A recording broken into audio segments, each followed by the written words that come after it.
So today's FLT is today I'll be able to apply the definition of congruence to identify the corresponding pairs of sides and angles of two congruent figures.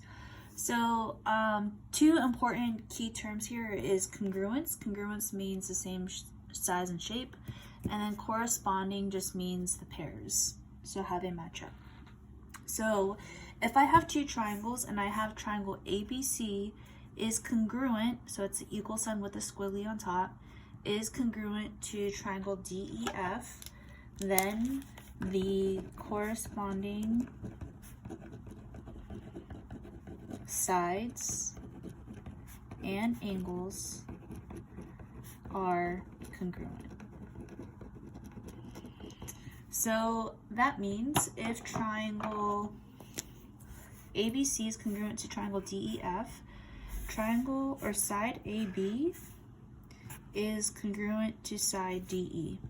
Notice how A and D are the first letters and then B and E are the second letters.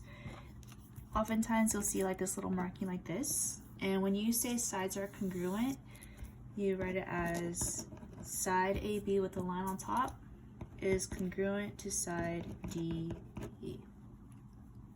I can also say that side BC is congruent to side EF. So side BC is congruent to side EF. And I'm going to use two lines there to show that those guys are congruent. And then lastly, I can see that side AC is congruent to side DF. When you type it into your Google Docs, you won't have an option to type in with the line on top, so you can just type it in as AB, but please use the congruent sign. So AC is congruent to DF. Now, my definition says corresponding sides and angles are congruent, so that means I can also say the angles. So angle A, this is the angle sign. Angle A is congruent to angle D. Then I can also say angle B. I'm going to use two markings there, is congruent to angle E. And then lastly, I'm going to use three.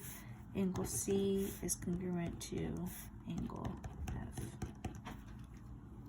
This applies to triangles, applies to squares, applies to rectangles, and it'll apply to these quadrilaterals here. So if I know that quadrilateral PQRS is congruent to quadrilateral JKLM, then you can make a bunch of different congruent statements, right? So JK is congruent to PQ.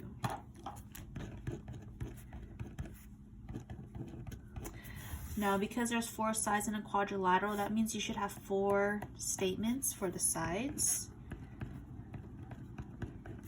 And then you should also have four statements for the angles. So you should have 8 statements in total. So angle J is congruent to angle P. I'm going to let you go ahead and figure out the rest on your own. So what we're discussing today, this is called corresponding parts of congruent figures are congruent. Basically what we all just did, this is a theorem, and instead of saying this whole long thing, I'm going to just call this CPCFC.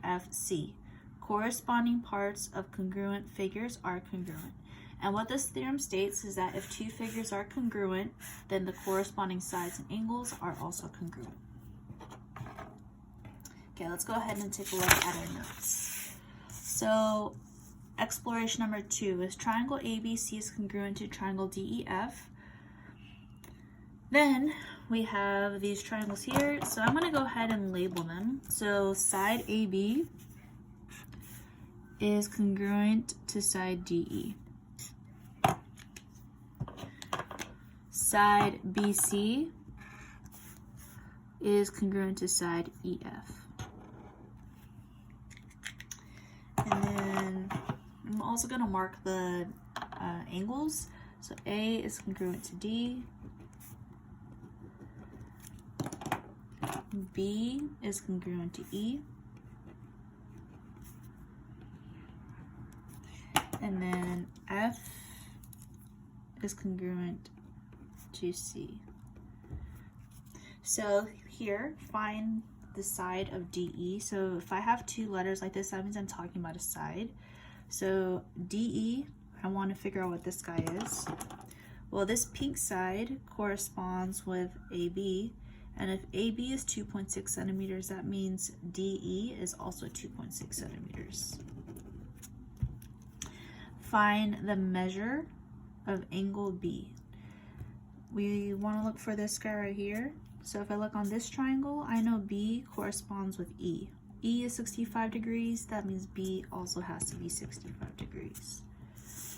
I'm gonna have you try this one here. So if I have triangle STU and it's congruent to triangle VWX, let's see, side ST is congruent to VW, TU is congruent to WX. We also have the angles. Angle S, the first letter, is congruent to angle V because that's the first letter. Angle T, which is the second letter, is congruent to the second letter here, which is W. And then U is congruent to X. Let's go ahead and figure out what those two are. We're going to go ahead and take it one step further. For triangles, ABC is congruent to DEF. I'm going to go ahead and quickly highlight or label the sides. AB is congruent to DE. BC is congruent to EF. Okay. Find the measure of AB. Well, AB is this yellow guy right here, 3x plus 8. And I know this yellow side has to be equal to this yellow side, which is 5x. So you're going to go ahead and set them equal to each other and then solve for x. I'm going to go ahead and subtract 3x to both sides. And I have 8 equals 2x. Divide by 2, x equals 4. So we found the value of x, but remember the question does ask us to find AB. So we're going to go ahead and plug it into this expression here. So instead of 3x plus 8, I am going to have 3 times 4 plus 8. 12 plus 8 equals 20 inches. And because AB is congruent to DE, if you plug in 4 into this guy here, 5 times 4 is also 20, so that makes sense. Both of them are 20 inches. Find the measure of angle D. So whenever you have the measure and the angle, you know you're only talking about the angle. So there's measure of angle D, which is 6y plus 2. I know that D corresponds with A. So there's A. I know that those two angles are the same. For angle A, we have 5y plus 11. And then angle D, we have 6y plus 2. I'm going to go ahead and get all the y's on one side. Because 5 is smaller, I'm going to start with 5y. I'm going to subtract 5y to both sides. So then I am left with 11 equals y plus 2. Subtract 2 to both sides. Y equals 9. Remember, the question does ask you to find measure of angle D. So there's D, 6y plus 2. Instead of that y, I'm replacing it with 9. 6 times 9 is 54. 54 plus 2 is 56 degrees. If you wanted to double check your work, if you were to plug in 9 into A, 5 times 9 is 45. 45 plus 11 is also 56 degrees. They should equal the same. And I'm going to skip this here, but I want you to try it on your own.